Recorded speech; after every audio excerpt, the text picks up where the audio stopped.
नमस्कार, मैं मानवेंद्र सिंह। आप देख रहे हैं VN24 टीवी और द न्यूज़ आर्टिकल की साझा पेशकश। आज हम लोकसभा क्षेत्र शाहजहाँपुर के ग्राम ऐठापुर में हैं। यहाँ पर भी यहाँ के लोगों से जानेंगे कि क्या चुनावी माहौल है, क्या इनके मुद्दे हैं, क्या विकास हुआ है अब तक, बीते 5 सालों में क्या काम हुआ है, क्या नहीं हुआ है।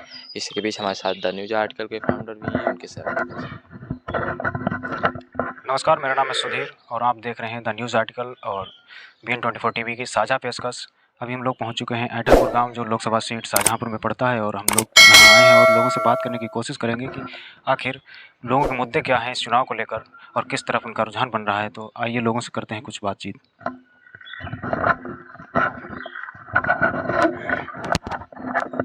जी भैया, क्या नाम है आपका? सुनील कुमार। क्या काम करते हैं? पढ़ाई करते हैं। कौन सी क्लास? बीकॉम है हमारा। बीकॉम कर रहे हैं। बाकी चुनावी माहौल चल रहा है, लोकसभा का चुनाव भी आ रहा है, तमाम प्रत्याशी हैं, अलग अलग पार्टियों के प्रत्याशी चुनाव लड़ रहे हैं। तो आप किस नज़र से इस चुनाव को देख रहे हैं और आपको आपके माहौल यहाँ क्या बन रहा है, किस पार्टी की तरफ? हमारा तो वोट हाथी को जाएगा, BSP पार्टी। क्यों, बाकी भारतीय जनता पार्टी और इंडिया गठबंधन के चुनाव लड़ रहे हैं? नहीं, हमारा वोट तो हाथी को ही जाएगा ना।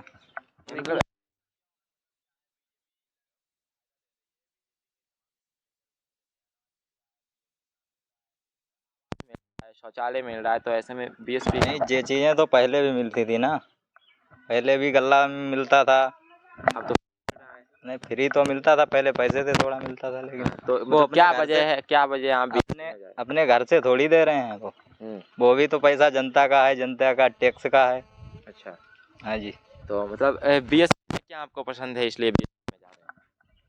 बहन जी ने काफ़ी अच्छा काम किया है। क्या काम किया अरे कॉलेज बनवाए है? और चलिए। शिक्षा को बढ़ावा दिया है। जी। जी भैया, आपका नाम क्या है? मेरा नाम राम कुमार है। जी। मैं खेती करता हूँ। बाकी इस समय क्या माहौल है और वोटों को लेकर क्या राजनीति चल रही है और इस हिसाब से किस तरफ वोट जा रहे हैं? वोट तो हमारा तो वोट हाथी को ही जाएगा। जी। सभी लोग क्यों, बहन जी की सरकार ही इतनी बढ़िया है।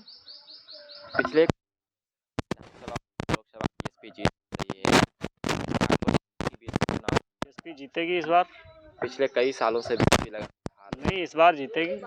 बीजेपी वाले नारा दे रहे हैं कि 400 पार इस बार हो जाएंगे। वो इसीलिए नारा दे रहे हैं क्योंकि रूप से। अच्छा। हाँ, और आरक्षण जब तक खत्म नहीं होगा तब तक 400 पार नहीं जा पाएगा। नहीं तो आरक्षण बचाना है, इसीलिए बहन जी को वोट देना है। हाँ, बच जाएगा। क्यों नहीं बचेगा? नहीं। बहन जी की सरकार बनी तो आरक्षण जरूर बचेगा। अब मोदी जी वापस आ गए तो फिर आरक्षण खत्म हो जाएगा। हाँ, आरक्षण खत्म कर देंगे वो।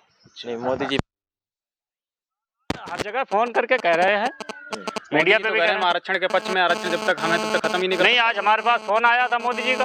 अच्छा। हाँ, नहीं, हमें दिखाया, अभी लाइव दिखाएं। मोदी जी की आवाज में आया था। क्या कह रहे ये देख लो। जी जी, सुनाइए सुनाइए, अभी देखा था। क्या कह रहे थे मोदी जी? नहीं, नंबर बता सकते हैं, लेकिन कह तो यही रहे हैं कि अगर अब की हमारी सरकार बनी तो तो आप आरक्षण के अलावा किन किन मुद्दों पर वोट करना चाहेंगे? और आरक्षण चलो बच जाएगा अगर BSP आती है। और ये गाय जो घूम रही है, छुट्टा जानवर जो घूम रहे हैं, इससे आपको बहुत ज़्यादा दिक्कत हो रही है। हाँ, उससे बहुत ज़्यादा दिक्कत हो रही है।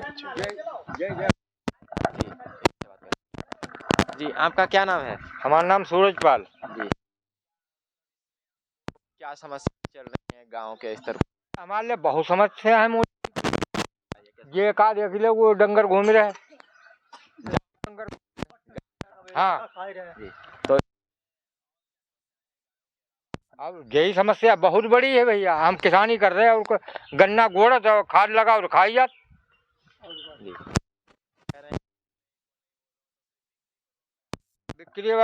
जो बिकीना तो फिर करेगा जी।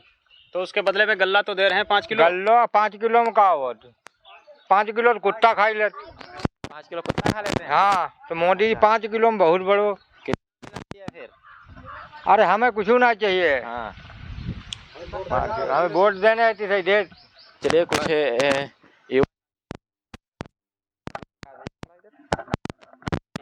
आपका? मेरा नाम विपिन कुमार है। क्या काम करते हैं आप? मैं काम तो कुछ इस टाइम बेरोजगार हूँ। जैसे कि हमने MA BA डीलेड और सब कुछ किया है, अच्छा। और इस बीजेपी की सरकार में जो है सबसे बड़ा मुद्दा मेरा जो है शिक्षा के बारे में, क्योंकि इस सरकार में कोई भी हमारी बिरादरी को, SC समाज को, ST समाज को नौकरी से वंचित किया जा रहा है। इसीलिए आरक्षण को हटाया जा रहा है, क्योंकि बीजेपी सरकार ही ये चाहती है कि जो पहले के जो शिक्षित अशिक्षित लोग थे, जैसे कि SC समाज के, ST समाज के, वो वैसे ही हम लोग मलैया में थूकें और पीछे से झाड़ू बांधी जाए। इसी वजह से वो आरक्षण हटा रहे हैं, और नौकरी अगर मिल जाएगी तो उनके ऊपर सर हो जाएगा। इसी वजह से वो लोग हम लोगों को बराबर कर रहे हैं, इसीलिए हम लोग नौकरी नहीं दे रहे। अभी हम गए थे पेपर देने पुलिस का, तो इतनी भीड़ थी, करीब 1000 रुपये प्रति बच्चा का लगा उसमें, और घर तक नहीं आ पाए जब तक पेपर वो लीक हो गया। तो जब ये पेपर नहीं करवा सकते हैं, मतलब ऊपर भी सरकार है, नीचे भी सरकार है। पेपर लीक का मतलब सरकार पे ठिकरा क्यों फोड़ रहे हैं? क्यों नहीं? ये सरकार की जिम्मेदारी, उत्तर प्रदेश की सरकार की जिम्मेदारी, श्री योगी आदित्यनाथ की जिम्मेदारी है, और PM मोदी की जिम्मेदारी है इसमें। तो बिल्कुल सरकार इसमें नाकाम है क्या? बिल्कुल नाकाम है। एक मेहनत से करके, मजदूरी छोड़ के हम पेपर देने जाते हैं, और ट्रेन में धक्के खा के जाते हैं, वहाँ कहीं प्लेटफार्म पे रहते हैं, कहीं रहते हैं, कहीं हम लोग जाते हैं, उसके बावजूद भी घर पे नहीं आ पाते हैं, फिर भी हमारा पेपर लीक हो जाता है। ऐसी कोई सरकार चलाता है? मोदी जी तो कहते हैं कि हम अनुसूचित जाति को लगातार जो है आगे बढ़ाने के लिए काम कर रहे वो हैं। कुछ नहीं, वो खाली दिखावा है। राम नाम है, हम मानते हैं राम हैं, हम ये भी मानते हैं कि, पर मुद्दा ये राम का इसलिए है कि इलेक्शन वो पार हो जाए, ऐसा हम राम को नहीं मानते हैं। लेकिन वो तो 400 पार का नारा दे रहे हैं। 400 पार का नारा क्यों नहीं देंगे? 400 उन्हें पता है, सबने परिचित किया है कि मतलब इलेक्ट्रॉनिक मशीन से वोटिंग हटा दी जाए, बैलेट पेपर से करवा दिया जाए। देखेंगे 400 के 250 पार नहीं हो पाएंगे। EVM पर आरोप लगा रहे हैं। EVM पर भी आरोप है, शिक्षा पर भी आरोप है, आरक्षण पे भी आरोप है। शिक्षा पर क्या आरोप है आपका? शिक्षा पर ये आरोप है कि मतलब हम लोग पढ़ रहे हैं, SC समाज के हैं, फिर भी हमें नौकरी नहीं मिल पा रही। इस मतलब क्या है इसका? वो तो कह रहे हैं कि जो जनसंख्या बहुत ज्यादा हो गई, इसलिए नौकरी नहीं मिल पा रही है। जनसंख्या क्या ज्यादा? जब आप जनसंख्या कंट्रोल करवाओ, जनसंख्या क्या हम करें उसका? वो तो कह रहे हैं कि जो लगातार नौकरियां दे रहे हैं मेरी सुनो, जनसंख्या की बात कर रहे हैं आप, शिक्षा की बात कर रहे हैं। जैसे कि आप शिक्षा की बात कर रहे हैं, जनसंख्या की बात कर रहे हैं। जैसे हाई स्कूल में बच्चे जिसने पेपर नहीं दिया, उनके 70-75%, 90%, 85-95% ऐसी मेरिट आ रही, और जो हम लोगों ने 10-11 में हम लोगों ने हाई स्कूल इंटर किया है, वो सब घास छील ले। आज हम भी घास छील लें, तो बताओ इसका क्या मतलब, आप क्या हम लोगों को उसका क्या नाम, पेंशन नहीं मिल सकती, कोई उससे संबंधित कोई कार्य नहीं मिल सकता हम लोगों को? 10-5 हज़ार रुपये में करने वाले क्यों हम लोग बाहर जाएं? 15-15 हज़ार रुपये में कहीं करें जाके, तो 10,000 रुपये हम कहीं भी कर सकते हैं। हम तो आप बहुत नहीं दे नाराज सकते। लग रहे हैं, आपको नौकरी नहीं मिली। नौकरी इसीलिए नहीं मिली क्योंकि हमारी उम्र निकली जा रही है, धीरे धीरे हम 30 साल के होने जा रहे हैं। बच्चा एक है हमारा, इसी वजह से बच्चा भी हमने एक किया, ताकि वो भी पढ़ जाए और आराम से अपना थोड़ा बहुत सिखाएंगे, हम पढ़ाएंगे ज़्यादा नहीं, बस इंटर तक करवाएंगे बस। इसीलिए नहीं पढ़ाएंगे कि नौकरी नहीं मिली, फायदा क्या? हम अपना पैसा व्यर्थ फूकें, पैसा पैदा करें, उसमें व्यर्थ फूकें। बच्चों को जब नौकरी नहीं, जब बाप को नहीं मिल पाए तो लड़का क्या करेगा? पूरा मुद्दा ये है हमारा। बीजेपी को हटा के आप सोच रहे हैं वैसे सभी लोग सोचेंगे फिर?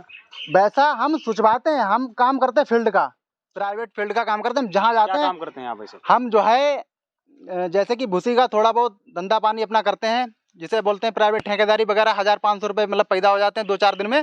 क्या गुजारा होता नहीं, करते हैं, गुजारा होता नहीं। गुजारा 5 किलो गल्ला में भी नहीं होता। 5 किलो गल्ला ले वोट दो, ये हम नहीं कर पाएंगे।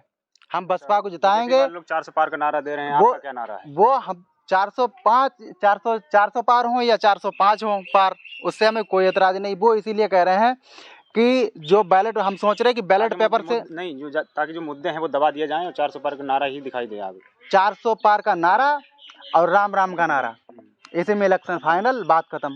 तो अब राम के नाम पर कहाँ वोट मांग रहे हैं मोदी जी? नहीं मांग रहे हैं, उन्होंने मांगा तो था, कहा तो था, सबके उपलक्ष्य में सबके क्या सरकार फिर से बीजेपी की बनेगी? अब हम तो ये सोच रहे हैं, हमारे जहाँ तक मेहनत है, जहाँ तक हम बीजेपी सरकार नहीं बनने देंगे। हम जहाँ जाते हैं तब बसपा की प्रचार करते हैं। हम भी जो है सत्ता में आएगी, लगातार बीएसपी पिछले कुछ इलेक्शनों से लोकसभा या विधानसभा हार रही है। बसपा, तो क्या आपको लगता है बसपा बने या ना बने, जहाँ तक हमारी चलेगी बनेगी। अगर ना बने फिर भी हम बीजेपी को नहीं चाहते, क्योंकि उसने मेरी नौकरी नहीं लगने दी। हम बेरोजगार बैठे हैं, हम नहीं, हमारा पूरा परिवार यहाँ इस ऐठापुर ग्राम पंचायत ऐठापुर में करीब हमारे 80 के 250-300 वो हैं वोट, फिर भी जो है वो सब बसपा के लिए जाएंगे और बाकी एक नेता कहीं नहीं आखिरी जाएंगे। सवाल है, जो लोग मतलब लगातार जो मतलब इंडिया गठबंधन है उसके लोग लगातार ये कह रहे हैं कि जो बहन जी हैं जी, वो सीधे एनडीए यानी भारतीय जनता पार्टी के लिए काम कर रही है, वो बी टीम है, वो ऐसा बोल रहे हैं लोग। ऐसा कुछ नहीं, ऐसा कुछ नहीं। अगर वो एनडीए गठबंधन किए हैं तो बसपा से एक बार हम सोचते हैं कि हाथ मिला लें। बसपा से भी तो हाथ मिला सकते थे, क्यों कि वो दलित समाज से हैं, इसीलिए वो सोच रहे हैं दलित समाज अलग हो जाए, हम सब अलग हो जाएं, आरक्षण खत्म हो जाए, बात खत्म। झाड़ू पोंछा वैसे जैसा कर रहे थे वैसा करें। मैं आरक्षण है, आरक्षण है, शिक्षा भी है जी। हमारा।